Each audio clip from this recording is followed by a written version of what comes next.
Now, also, let's deal with this issue, which is so fundamental, and we have talked about it for a year, which is that it's nice the Olympics are on. We get to be reminded about green and gold, but we have not really been a country for the best part of almost 2 years now, and we saw a perfect example of that. Now, we know that COVID, the issue right now, is Greater Sydney, but it's not really even Greater Sydney. It's southwest Sydney right now, still more than 100 cases each and every day. And the New South Wales government, in my view, didn't say a particularly strange thing, which was, can we have a little bit more vax from everyone else so that we can go into the hotspots and make sure that we can kill the spread as soon as possible? The bottom line is that here in New South Wales we have the highest population.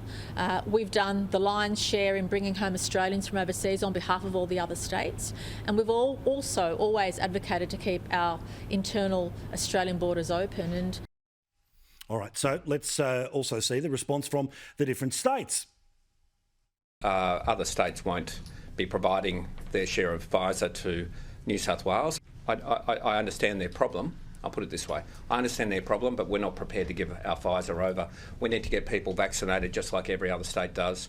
We're looking at whatever we can do, but we're not prepared to hand over our vaccines. We have barely enough vaccine allocated to any of us. So the notion that we would be sending it away from here to, we've all got need, all of us. This is not about anyone being mean-spirited or anybody being parochial. It's simply trying to be as evidence-based as we possibly can. Yeah, so Joel, how does this work? Where we know where the problem is. We also know that during recent the lockdown before this in Victoria, that vaccinations went through the roof. So it's pretty obvious here that different states, rather than the "we told you so," just get on top of the limited supply so we can all get out of this thing as soon as possible, and then we can continue on with the 1 million a week that are taking place. This was a huge failure in the way that we work as a country. And it doesn't matter what either Anthony Albanese, yourself or Scott Morrison would do as the leader of the country. The states just said F you to each other this weekend. You can't escape the fact, Paul, that the real problem here is Scott Morrison's failure to deliver enough vaccines, something he's now, in a way, I suppose, apologised for. So please, Matt, don't jump on me for saying that. It's just a statement of fact that we've been let down as communities because we have a lack of vaccination. So now we're fighting over it. And as a New South Welshman, I'd love more vaccine to come to my state.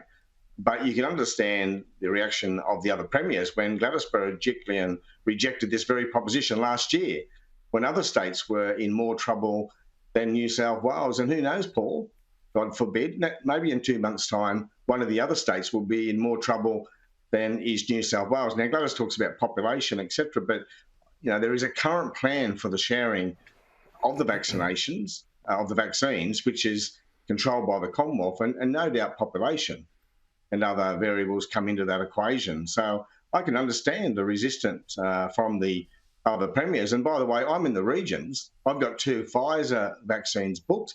I was told 3 days before I was to receive my AstraZeneca that I was now too young to receive it. And I don't want Gladys telling me in the next press conference that I'll have to be kicked down the road for 3 months because someone in southwest Sydney needs the vaccine more than me, or more particularly people in my communities. Yeah, but hang on. But Matt, aren't we in a scenario here where we are literally seeing what we used to scoff at, say, in the movie Titanic, right? Which is people fighting over a lifeboat right now. That's what's frustrating me right now. Right now, we can all agree that it would be fantastic if everyone tomorrow could take the day off and everyone gets vaccinated all at once. We could all vaccinate each other in a mass vaccination Zoom party, right? But it ain't happening. It ain't happening anywhere in the world. But this was pretty outrageous what we saw, and it was just so effortlessly not even judged by the media this weekend. Look, I'm a little bit disappointed there, Joel, that you've taken the opportunity just to be partisan and double down on that rather than deal with this issue of the health of our nation. I'll try and be bipartisan. I agree with what Bill Shorten said today. I think he made a lot of sense in saying that we're turning into the United Nations of Australia, not the Commonwealth of Australia. There's lots of infighting. There's a great degree of parochialism. That's really unfortunate because I want to help out my fellow Australian, and like Joel, I'm on a register waiting for Pfizer. We don't have supplies apparently for me where I live, but I would happily wait more weeks, months to help out other Australians more in need than me. I'm not in need. I'm not in a hotspot. I'm in a relatively low risk category. I hope to get vaccinated at one point, but if other Australians are in more need and have a greater desire for it, I'll step back for them. And I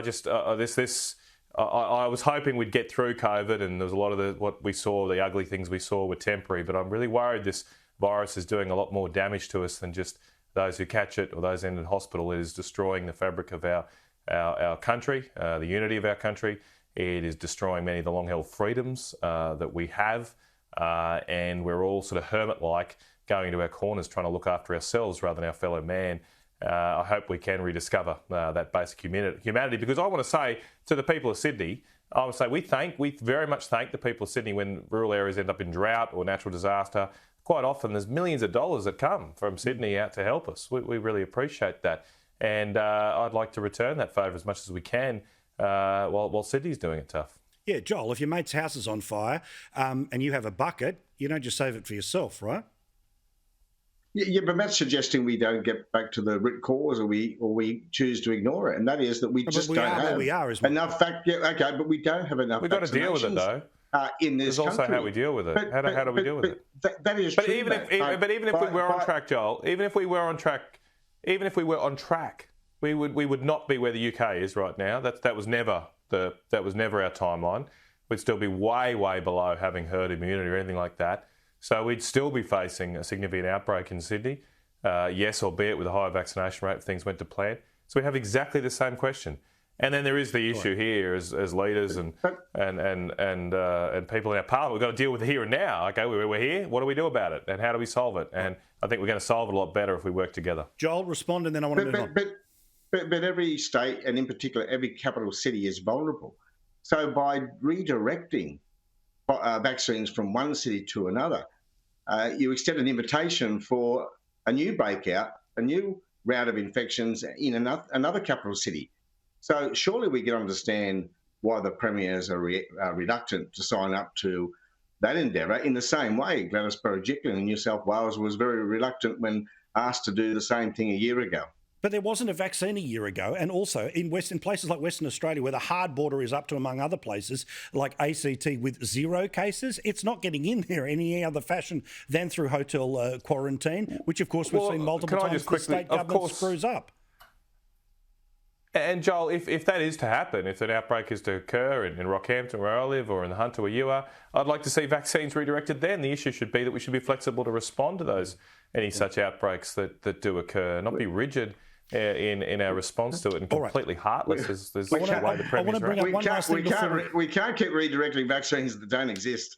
Well, there's going to be 1 million that'll be around this week, and 1 million next week, and 1 million after. And don't forget, there's 70% of those that are over the age of 70 right now have had the vaccine, which last time I checked was the vulnerable population. Yes, Delta, and this woman in her 30s with no pre-existing conditions. I get the slight game change there, but still.